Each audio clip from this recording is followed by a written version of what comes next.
First, look at the outer corner of your eye right here.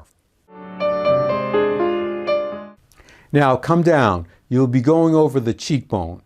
Continue down till you cross over the bone and come to a soft area like this.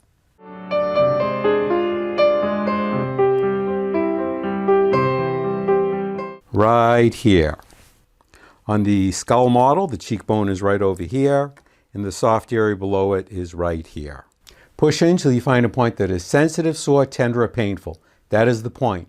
Apply light pressure in a circular motion for 1 to 2 minutes, like this.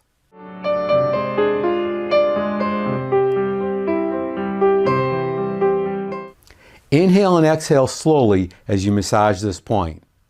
Now find and massage this point on the other side of your face.